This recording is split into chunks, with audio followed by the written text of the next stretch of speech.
supercharge your typing speed with Google Keyboard on your iPhone. So here's how you can set up and start using Gboard on your iPhone 17 Pro Max or any other iPhone with latest iOS 26. So first you have to go to your App Store and search for Gboard.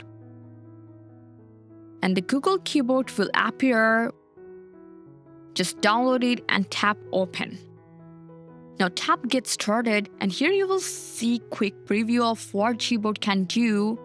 So before using it, you must enable Gboard from your iPhone settings. So go to Settings, then General, and scroll down to Keyboard, then Keyboards again, and here you will find this Add New Keyboard. And from third-party keyboard section, you will see Gboard. Just tap it, and when it's added, now see the process how you can switch to Gboard while typing. Open any text field, press and hold the globe icon and select Gboard. And right here we will notice smoother typing, better suggestions and faster access to emojis and images. Now to use features like search, translation or voice typing directly inside Gboard, you must allow full access. So just back to the section from your settings where we added the Gboard. So here you have to go for Gboard and toggle on for Enable Allow Full Access and see all of the new features are enabled.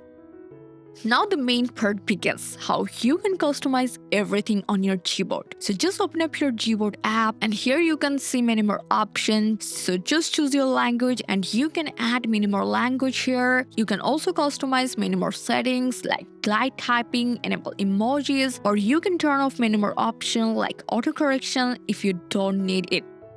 You can even choose a theme, set your own photo as the background, change the key colors, and many more options to customize your keyboard like a pro. Gboard also gives you sticker pack, voice typing, and smart search tools right inside your keyboard. And lastly, there have a quick tips for you that many users have reported that their iPhone randomly switches back to the default Apple keyboard. So if this keeps happening and it's frustrating. So for that, you can remove the iPhone keyboard or any other keyboard you don't use, just keep Gboard. But if further needed, you can always add more language keyboards later from your settings. And that's it. I hope this guide helped you a lot. Make sure to like the video and subscribe for more iPhone tips and tricks. Thanks for watching.